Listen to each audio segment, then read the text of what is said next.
Welcome back to another Knowing You Show episode. I have my friend, fellow healer, Ann Hession. We've been playing together in the Wow. healing and prosperity worlds for a while now.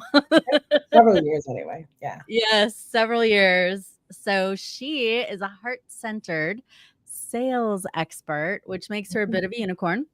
She Mhm. helps healers and soulpreneurs who have amazing gifts for the world, but are a little allergic, resistant, feeling a little fearful about sales and asking people to pay them for their amazing gifts and products and services. Mhm. And so, as an intuitive coach and energy healer with over 30 years experience in transformational healing and a sales expert who's personally sold millions, capital M, millions of dollars of products and services.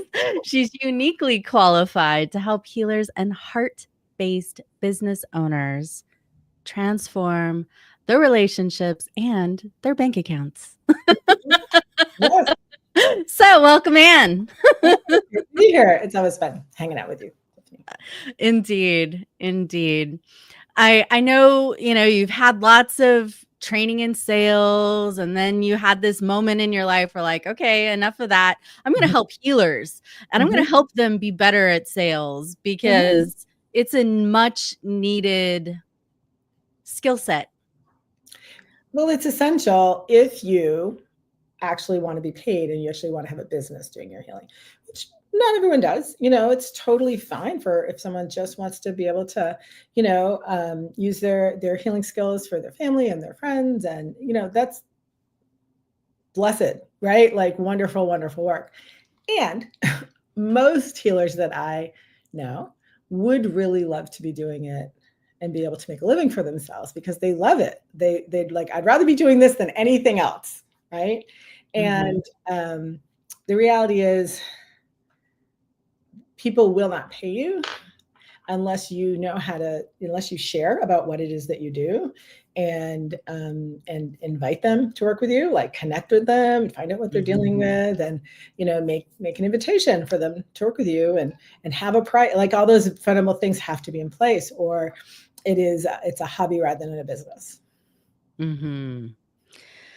Yeah. And hobbies are great. Yeah, Love them. I mean, And, for those who are actually more invested in having the opportunity to get paid for something that you love and feel passionate about and feel on purpose, like, yes, I'm contributing at a bigger level, helping more people, then being able to get aligned Mhm. and congruent with the right sales and money mindsets are just key. Yeah, it's essential. And it's super uncomfortable for most people who identify themselves as healers for a host of reasons, some of which I'm sure we'll get into today. Why don't you tell me more? Go ahead. Well, I mean, I think there are a lot of reasons, right? I mean, there's sometimes some people who would identify themselves as healers, and I know, I mean, energy healers like myself, but it isn't limited to just that. Um, some of them have a belief, like a belief system, something that they were taught, that it's not okay to charge for healing work. Kind of, that's not, it's not. I don't know, like it's morally wrong. Actually, some people feel that way, like because it comes from God, it comes from above, and so how can I charge for that, right? And what I would say about that is, if that is your belief system and that is working for you, okay. Right, like I don't agree, but I'm not going to tell you your belief system's wrong. But for most people, that's not working for them, right? It's putting them in this situation where then they feel guilty, but then they can't do much healing work because they have to spend most of their time earning a living doing something else, right? And so if that's there for you, right, I would actually sometimes we have to just take those beliefs and like take them out into the light of day and see if they stand up. Right. And what I would say is, first of all, if it's feeling like, yeah, it's from above, it's all of that. If you aren't allowed to charge for something because you feel it's a gift, well, then by that argument, artists shouldn't be able to charge for their work. Writers shouldn't be able to sell books, right? I mean, it's when you kind of look at it, it's like I don't think it really holds water as an argument. And it's also true that, kind of like what I was just saying, if you can't be paid for your amazing healing work that changes lives, then you can't do very much of it. Because you're probably, unless you're, independently wealthy or have some other shit, like you have to spend most of your time doing something else. So how is it helping the world for you to do less healing? Right. Yeah. So that's one thing. That's one of the things. That's a belief a lot of people have. I'm sure you've run into that. Yeah. Too. Well, and this is one of the reasons why you and I have a similar mindset with the way we want to help people.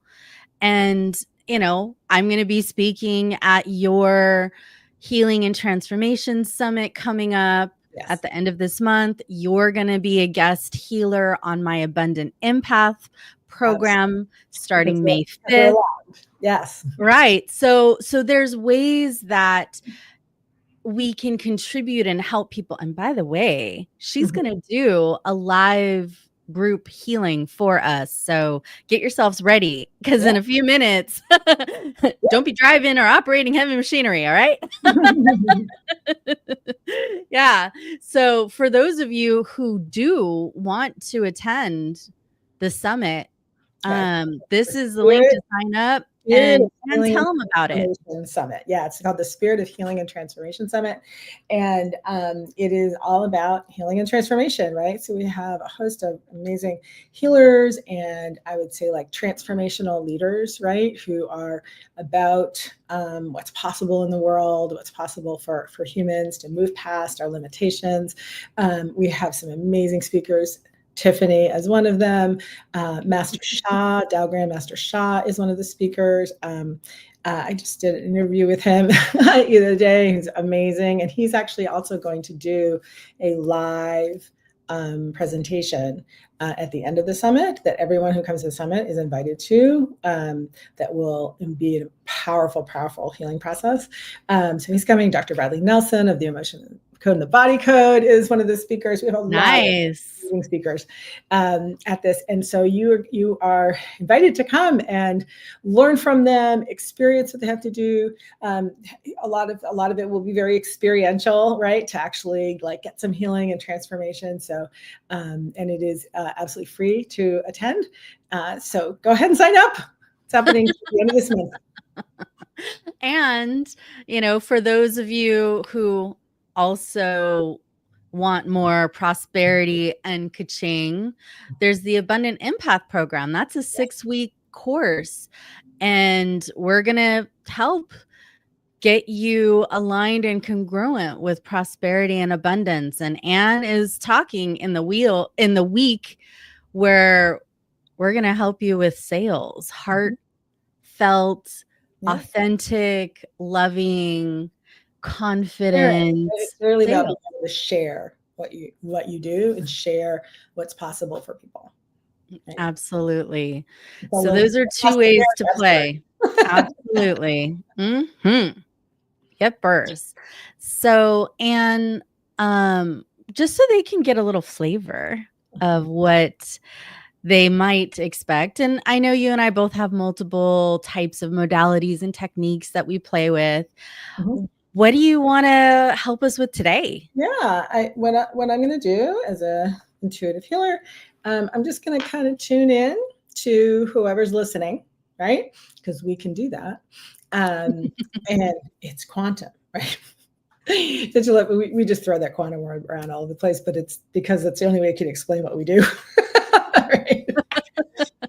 So I'm going to just take a moment. I'm going to tune in and see what energetic patterns, kind of matrices and blockages might be in place in the group of whoever's listening. It might be some emotional blocks. It might be more of a mental, right? Like maybe a bit of a belief that's showing up in the space that are holding you back as far as allowing abundance into your life, allowing money into your life. And money's only one form of abundance, but it's one of the ones people have the most resistance to, right? Allowing success into your life, like being able to have confidence that you know how to bring that in, being willing to receive it, any and all of those. Right, and more. So yeah, let's just give me a moment. I'm just going to tune in. I'll let you know what I'm finding, whatever I'm finding, and then we're going to clear it. All right. All right. So give me just a moment.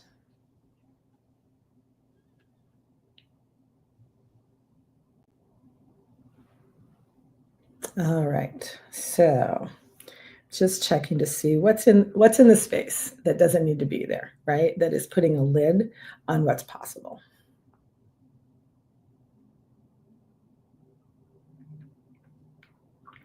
Well, shocker of all shockers.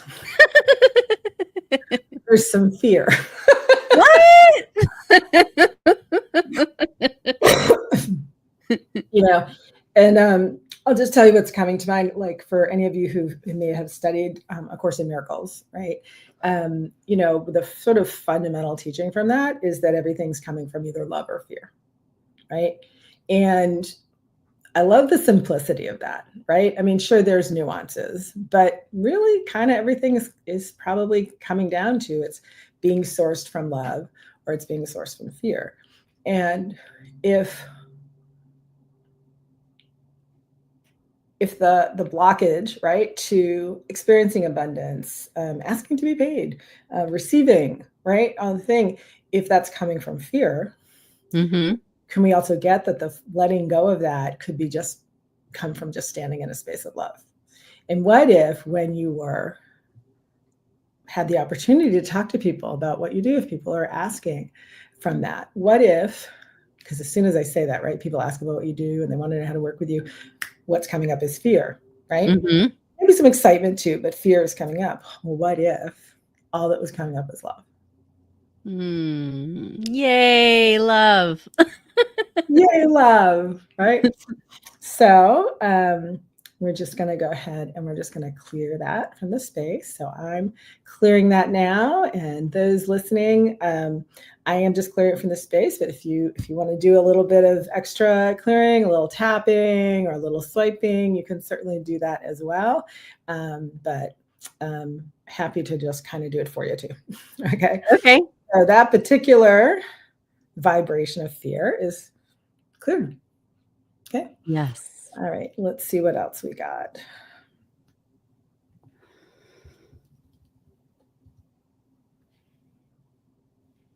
All right. So the next thing that's coming up is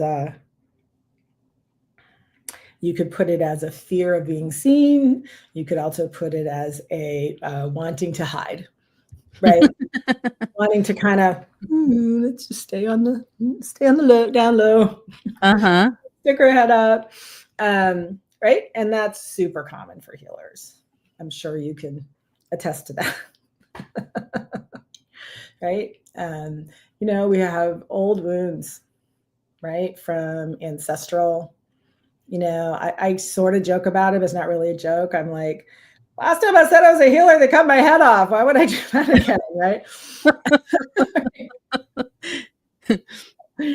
And even though we might know on an intellectual level that they don't do that anymore, it's still the fears there in ourselves, right? That it's risky, that you might be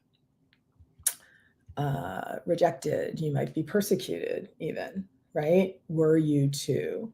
That's why so many healers feel like they're the weird ones. Like people don't get me, they don't understand. You're right. But can I just tell you, first of all, we're gonna clear some of that, but woo-woo, for lack of a better word, is becoming the new normal. And I really want you to get that. It's been normal my whole life. Talking about in society, right? It's like so much more accepted. There's so much more interest in it. There's so much more. I'm like, the woo-woo train is coming into the station, right? Like, I'm on board. So I want you guys to if you've always been, because of your interest in healing and alternative and all that stuff, you always feel like the weird one. I just want you to know you are not alone. Oh my God. Right? Mhm. There are so many of us. Right? So there's no need to hide, right? Mhm. So, it's like there's deeper and deeper work that we can do, but right now, whatever's available, and as it's all energy, right, is available to Mhm. be simply cleared, released, transmuted, transformed, countered and nullified around Mhm. feeling like you have to hide. We are clearing that right now. Okay. Yes. All right. It's okay. Don't hide. What do they say, right? Don't hide your light under a bushel. It's okay to shine. There's people Yay. who are looking for your light. It's okay to stop being the best kept secret. All right, let's see what else we got. And and I find that every new expansion of me and expansion of my business Mhm. requires me to release more of that exact pattern. Like, Yes, oh, wow, I don't know. That might be a little scary. I don't yes. know. Can I So, speak to that? I love that you brought that up because I think this is a way that people sometimes undermine themselves, right? If you've ever absolutely. had, like everyone listening is probably someone who has taken on their own healing. You either are a healer or you're engaged in that, right? And then if you've ever had oh, I thought I healed that. Like, why is it back? If you've ever, had that thought, right? Here's what I want to say to you. First, don't ever doubt your own healing. Okay. And whatever healing you did on that issue, let's say it was a money issue, right? Or a Uh-huh. rejection issue or whatever healing you did in the past, you did do, and there was healing. And then it allowed you to grow. Okay. And the fact that there's something more in that realm coming up isn't evidence that you didn't do the healing. It's actually evidence that you did, and that allowed you to grow and expand. And Mhm. that's why there's a next level of it available that you wouldn't have been able to heal unless you did that and you had grown. Absolutely. I mean, I remember, taking my classes from in person to virtual required me to clear more stuff. Mhm.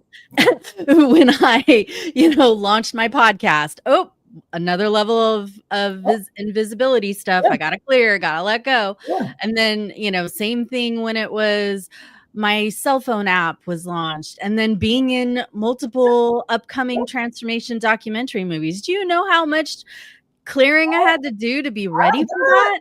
I bet. Just, charging for the first time, right? Like it's scary. Well, you did that when you were 8, but for the most people, we didn't do that early for healing work. It's one of my favorite little factoids about Tiffany. But right, it's like, and we get caught up in the fear of it, but just embrace it. It's like it's just a growth, right? It's just a next level of you stepping into your value, right? Um, and so one more thing is coming up related to Yes. that, and it's the way I would describe this sort of pattern, right, is feeling unsupported, feeling like unsupported can show up like feeling like, well, nobody's behind me, like no one's supporting me. It can also feel like I don't have solid ground to stand on. That's another variation on unsupported. um, Super, super common among healers to say they don't have support. And I'm going to give you a little thing about that. Right? Is Give us a healers, thing. here's okay. You ready? You ready for a Ready. little like home truths? Healer, and I'm one of them. Okay. I'm one of us. Healers have this tendency to take care of everyone else instead of ourselves. We are Yeah. way more comfortable supporting everyone around us than we are allowing ourselves to be supported. Am I telling the truth? If it's not true for you, don't take it on, but I think you'll probably see it is. We're way more comfortable, right? Some of that comes from not feeling appreciated, not feeling loved. To compensate for that, we'll say, well, if I can't be loved or appreciated, I'll be needed. Mm-hmm. Right? Look and see. Is that there? And even if it's not that piece that caused it, it could be um, the fear of being vulnerable, because to Yeah. receive, there's a You have to be vulnerability relatable, there. right? You It have might to let it you in. might have had a family messaging that accepting support means you're weak, Mm-hmm. right? Or a Yeah. cultural thing around that. So for whatever reason, as a group, we tend to take care of everyone else, and we are not very comfortable being supported, and that causes us to do things like when support is offered, we usually say, "No, it's okay, I got it." Right? Mm-hmm. Like, I'm okay. And if you really want a wake up call, if you really want to take on some growth in this area, I have a challenge for you. Right? Go have a conversation with someone in your life who loves you, right? You know this person loves you, and say, I have a question for you, and I'd like you to just give me an honest answer. Do I make it easy for you to support me?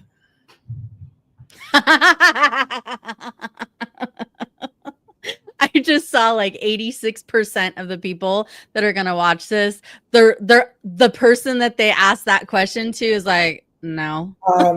No. I promise you, probably most of you listening, that there are people in your life, they would do almost anything for you, but they're scared to offer you support, because when they do, you always shoot them down. Yeah. I mean, and again, if this isn't resonating for you, then it's not, and that's awesome, right? Mm-hmm. But I know us. So anyway, this started with me saying unsupported was coming up. So here's the place where healers are a little squirrely. We'll feel like we're being unsupported. We'll go ahead. We take care of everyone else, and then we get resentful because it's all up to us, right? If you feel like it's all up to me, where there's growth here, where there's power, is in owning that you at least helped create that. Nice. Yeah. So having done a little come to Jesus moment on that, we're also going to clear some of that energy. Yay. Just clearing that right now. But you want to clear a lot of it, go have that conversation with someone who loves you. And then you could say, like, how could I make it easier? How could I make it easier for you to support me? Could change that conversation, could change your life forever. All right. So that's cleared. I think that's it for now.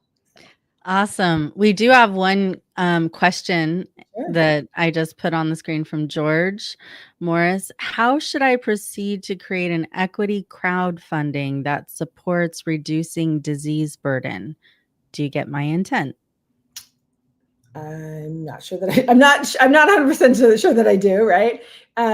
Because I do, Tiffany. I'm not sure what the phrase "reducing disease burden" means outside of context. It's like capitalized, so I feel like it's a thing that I'm supposed to know what it means, but I don't. And I'm not an expert in crowdfunding by any means, but crowdfunding is one form of. I mean, it comes down to sales, right? And so how you, short version, how you get people interested in whether it's supporting you through a crowdfunding or purchasing, what your service is and all that stuff. It's by getting to know them. It's by like actually, so crowdfunding is something where you're going to be just putting something out in the, in the internet, right? So what you need to do is talk to a bunch of people about what it is that you're up to. Have real conversations with them. Find out what about it is moving, inspiring, interesting to them. Find out why. You could ask them, if you were to support something like this, why would you support it? Including what, like what would you sort of get from that, right? If you wouldn't, why wouldn't you? That's all about getting to know the people that you're hoping will support your thing. And that's a fundamental thing, right? So if you have a bunch of conversations, and I'm talking like, I would say 20 or more, right? You'll know things right now. You'll know things that you don't know right now. I mean, unless you've already had those conversations, but I'm guessing that you probably haven't, because most people haven't. And that will inform what kind of language you would want to put out there to put this out in front of people. But if we try to just come up with that language in our own head instead of talking with real people, well, I'm going to say rarely, it's never really effective. So that's the best answer I could give you. You need to really know who it is that you're going to be, putting this out to. And the best way to do that is you got to talk with them. And find the language that will fit. Yeah, the language that their language, the language that moves them, that motivates them, that's meaningful to them. And the only way to do that is to talk with them. Yeah. So as you can see, Ann and I both have a similar way of wanting to help you get the internal alignment, but also the external take action, do something positive, empowering, supportive that's going to boost your prosperity and abundance. So you can get more of Ann at my Abundant Empath program. Awesome. And by the way, I'm going to be doing a intro, and with this coupon code that I'll put up on the screen here, for if you just put in Ann, you can get it for free. Awesome. Yay. Next week for that. And then the summit. Yes. Ann's got an incredible summit coming up. The two Anns. Yes. Ann Hession and Ann Gordon. Good friend Ann Gordon. Yes. She's the whale and dolphin whisperer, and we'll do like whale and dolphin healings and messages for you. Dolphin and whale wisdom retreats where you actually go and you like swim with the dolphins and, and be with the whales and all of that. But she also connects with the intelligence, the spirit of whales and dolphins, and does energy healing coming from the whales and dolphins, and it is amazing. And she even teaches other people how to do that as well. So come to get to know me, to get to know Tiffany better, to know Ann and all of our amazing speakers and presenters and healers at the Spirit of Healing and Transformation Summit. It is open for registration now. It's going to be happening April 28th through May 3rd. It's a really easy format because the interviews are pre-recorded, so you'll be able to watch them when it works for you. But we'll also have, some live sessions as well. And I'm doing healing stuff and getting neuroscience in the first one that's free for everybody. And then in the VIP session, I'm doing my quantum empowerment technique to get you even more aligned and congruent. Yeah, and let me just, so I mean, that alone is worth coming just for what Tiffany's going to do. But just to be clear, like most of the speakers are doing an interview and a process and teaching that everyone who's coming to the summit at all with a free ticket gets access to. And then we do also have these extra deep dives that Tiffany is going to be doing, that quantum process. And that's if you decide to upgrade to a VIP ticket, which I highly recommend. VIP tickets, some of the VIP gifts are like one-on-one sessions with people. I mean, it's a amazing opportunity. That's the additional gift from being right. So thousands of dollars of additional VIP gifts from that. Exactly. All right. Well, Ann, I love you, sister light worker, healer. Let's get a little there you go. Abundance energy in there. All right. So come play with us at our upcoming events. See you soon. Much love. Bye, everyone.